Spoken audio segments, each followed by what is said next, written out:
10 के बच्चे ध्यान देंगे। मेरे सामने यह आपके शॉर्ट किया हुआ सिलेबस है।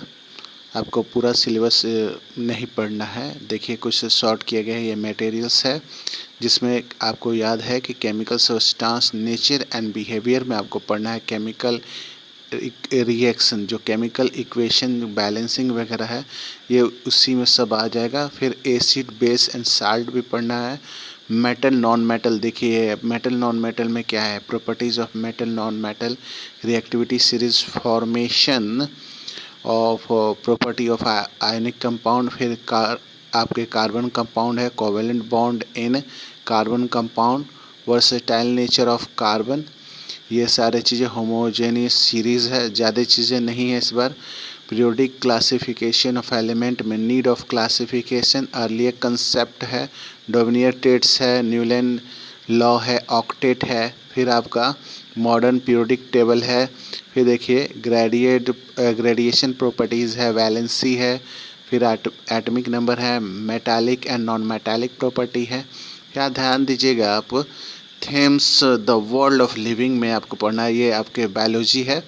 वर्ल्ड ऑफ लिविंग में लाइफ प्रोसेस है, life begin, basic concept of nutrition, respiration, transportation, ये लगभग आपका सारा का सारा लाइफ प्रोसेस आ गया।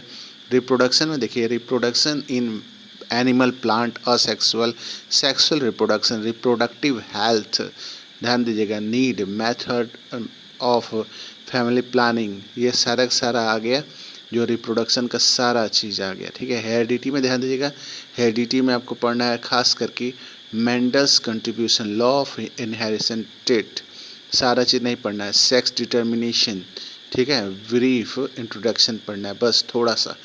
नेचुरल फिनोमेना में आ गया आपका, नेचुरल फिनोमेना में ये फिजिक्स है, reflection of light by curve surface, ये रिफ्लेक्शन करके आपका जो पहला चैप्टर होता है चांद में, और जो लाइट का जो कंसेप्ट है वो सारा का सारा आ गया इसमें। ठीक है। रिफ्लेक्शन ये सारा चीज़ आ गया उसमें। ठीक है। फिर देखते हैं हम लोग इसमें हाउ थिंग्स वर्क में आ गया, करंट इलेक्ट्रिसिटी वाला chapter, effect of current, magnetic effect of current आ गया।